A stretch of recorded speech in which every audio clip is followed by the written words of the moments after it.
সংশ্লিষ্ট বিভিন্ন দাবি নিয়ে সোমবার আগরতলা রবীন্দ্র ভবনের সামনে বড় জমায়েত করা হয়। উপস্থিত ছিলেন রাজ্যের বরিষ্ঠ সাংবাদিক সুবল কুমার দে, সাংবাদিক শানিত দেবরায় ও সাংবাদিক প্রণব সরকার।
যিনি অপরাধী হয়ে বিধানসভা বা লোকসভায় আছেন তিনি সেটা বুঝেই আছেন যে আমরা লিখবই।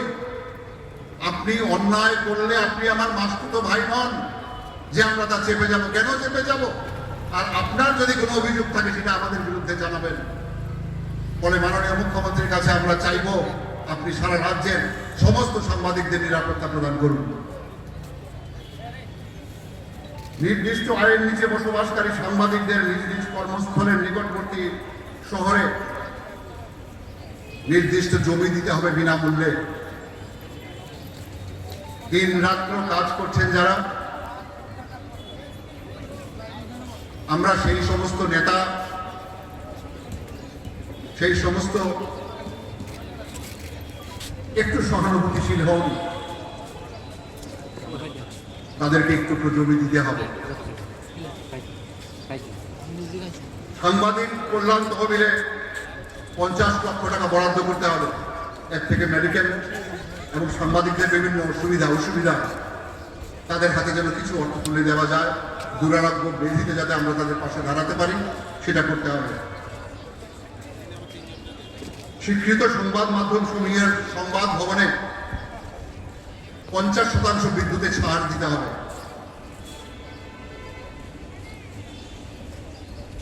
স্বীকৃত সংবাদ মাধ্যম, প্রিন্ট, পোর্টাল, অডিও ভিজুয়ালের বিজ্ঞাপনের হার ও মূল্য দ্বিগুণ বৃদ্ধি করতে হবে।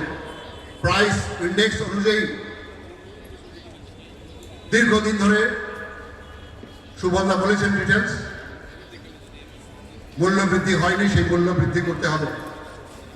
সাপ্তাহিক পত্রিকা সমূহকে বিশেষ বিজ্ঞাপন নীতির আওতায় নিয়ে আসতে হবে এবং বিজ্ঞাপন প্রদান করতে হবে। রাজ্যে গণতন্ত্র কলুষিত করবার জন্য যে সমস্ত লোকজনেরা সাংবাদিকদের রক্তচক্ষু প্রদর্শন করছে এবং যে পদাধিকার বলে তারা করছে সেই পদাধিকার পূর্ণ করতে হবে, তাদের বিরুদ্ধে ব্যবস্থা নিতে হবে, তাদেরকে অপসারণ করতে হবে।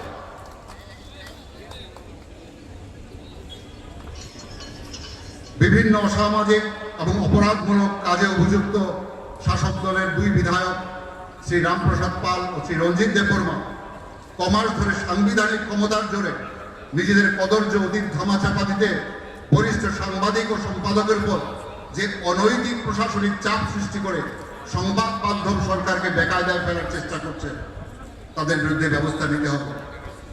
মাননীয় মুখ্যমন্ত্রীকে এই কথা বুঝতে হবে। মাননীয় মুখ্যমন্ত্রী ছাড়াও সিনিয়র যারা মন্ত্রী আছেন বা আমাদের সমবয়স্ক যে মন্ত্রীরা আছেন, যারা অত্যন্ত সহৃদয়তার সঙ্গে সংবাদ মাধ্যমের পাশে আছেন, তাদের বুঝতে হবে একটি পচা আলো সমস্ত ছুরির আলোকে নষ্ট করে দেয়। তাদের বিরুদ্ধে ব্যবস্থা না নিলে ক্ষোভ ধুমায়িত হতেই থাকবে। এই ক্ষোভ, ওই যে বললাম ফুলকি, আবার ভীষণ যুদ্ধ হবে। যানবাহনে প্রেস স্টিকারের অনৈতিক ব্যবহার বন্ধে বিশেষ ব্যবস্থা নিতে হবে। আমরা বলেছি আজকাল প্রেস স্টিকার ব্যবহার করে ফেন্সিডিল জানা হয়। আপনারা লক্ষ্য করেছেন মফস্বল থেকে জেলা স্তরে, এডিসি এলাকাতে যেখানে খাপচি আছে ঘুপচি আছে সেখানে প্রেস স্টিকার লাগিয়ে গাড়ি ঢুকে যাচ্ছে। এর বিরুদ্ধে ব্যবস্থা নিতে হবে। প্রেস স্টিকার সুনির্দিষ্ট করতে হবে, কারা পাবেন কারা পাবেন না। তার জন্য সম্পাদকরা দায়ী থাকবেন। সম্পাদকের সঙ্গে কথা বলে কার পত্রিকায় কতগুলি প্রেস স্টিকার লাগবে সে অনুযায়ী ব্যবস্থা করতে হবে। সমস্ত দায়িত্ব থাকবে সম্পাদকের উপর। রাজ্যে চিরবঞ্চিত আমার বিতরক ভাই যাদের কথা আমি বললাম, দীপক বড়জ এবং ননীগোপাল দেবনাথের নেতৃত্বে আমার ভাইরা সামনে বসে আছেন, তাদের জন্য গ্রুপ ইন্স্যুরেন্স চালু করতে হবে। আর সবচেয়ে বড় কথা, মাসিক ভাতার ব্যবস্থা করতে হবে।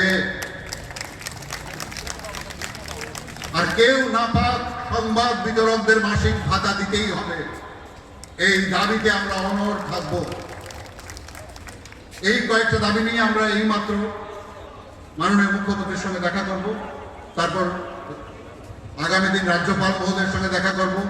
প্রয়োজনে প্রধানমন্ত্রী রাষ্ট্রপতি পর্যন্ত আমরা যাব। এই লড়াই থামবে না। আজকে থেকে যে লড়াইয়ের ফুলকি হাওয়ায় ভাসতে শুরু করেছে, আমি জানি এই ফুলকি একদিন দাবানল হবে। এই সংগ্রাম একদিন তার তরুরূপ ত্যাগ করে মহিরূহে পরিণত হবে। সুবল দাদের হাত ধরে যে সংগ্রাম শুরু হয়েছে, এই সংগ্রামকে পরিণত করবার দায়িত্ব, ম্যাচিওর করবার দায়িত্ব আপনাদের সবার। এর আগে একটাই কথা বলবো, আমার সমস্ত ভাইরা, সাহস হারাবেন না, ধৈর্য হারাবেন না। শয়তানদের চক্রান্তে পড়ে নিজেদের মধ্যে বিভাজন করবেন না। ওরা বিভাজন চায়। প্রণব সরকার তার বক্তব্যে বলেছে আপনারা বিভাজিত হবেন না। আমাদের স্বার্থ একটি জায়গায়, আমরা সাংবাদিক। এই জায়গাটাকে ধরে রাখতে গেলে আমাদের ঐক্যবদ্ধ থাকতেই হবে। এই জায়গাটা মাথায় রাখবেন দয়া করে। সবার কাছে আমার এই আবেদন রইল। তার সঙ্গে আমি শেষ করছি একটি বিখ্যাত শ্লোক দিয়ে, একটি হিন্দু শায়রি। ना तू रुकेगा कभी, ना तू रुकेगा कभी, ना तू मुड़ेगा कभी, ना तू थकेगा कभी। कर शपथ, कर शपथ, कर शपथ। अग्निपथ, अग्निपथ, अग्निपथ।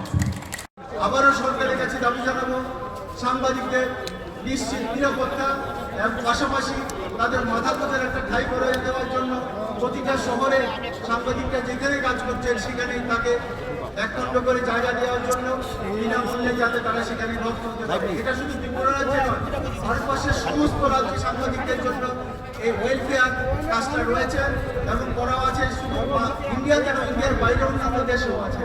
কিন্তু আমাদের ত্রিপুরা রাজ্যে সাংবাদিকদের বাসস্থানের কোনো ব্যবস্থা করা হয় না আজকে দীর্ঘ বছর ধরে।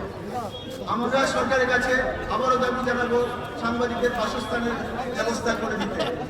সাংবাদিকদের আরও অনেকগুলো সমস্যা রয়েছে। আপনারা জানেন, সংবাদকর্মী যারা বন্ধুরা রয়েছেন তাদের সমস্যা রয়েছে। এবং আমাদের রাজ্যের আপনার বাড়িতে সকালবেলা যে পৌঁছে দেন খবরটা, যে সরকার ভাই যিনি সকালবেলা আপনার বাড়িতে পত্রিকাটা পৌঁছে দেন, সে গ্রীষ্ম বর্ষা সমস্ত কিছু উপায়টা করেন। সে হকার ভাইদের অনেক সমস্যা রয়েছে, তারাও কিন্তু আমাদের একসঙ্গে আমাদের এই কাজ করেন। কারণ তারা না থাকলে আমাদের সারাদিনের যে পরিশ্রম, আমরা যে সংবাদপত্রটা তৈরি করি সেটা আপনার বাড়িতে পৌঁছবে না। তারাও আমাদের এই মিডিয়া ইন্ডাস্ট্রির অঙ্গ, অথচ তাদের জীবনযাত্রার মান অত্যন্ত দুর্বল। তাই আমরা সরকারের কাছে এবার দাবি করছি যে তাদের সকলের জন্য সামাজিক ভাতার আপনারা ব্যবস্থা করুন।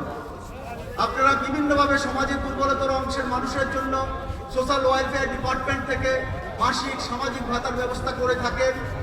তাই আমাদের দাবি তাদের জন্য আপনারা সামাজিক ভাতার ব্যবস্থা করুন। প্রতি মাসে করে তাদের জন্য একটা অঙ্ক সামাজিক ভাতার ব্যবস্থা করে দিলে তাদের জীবনযাত্রার মান কিছুটা উন্নত হবে।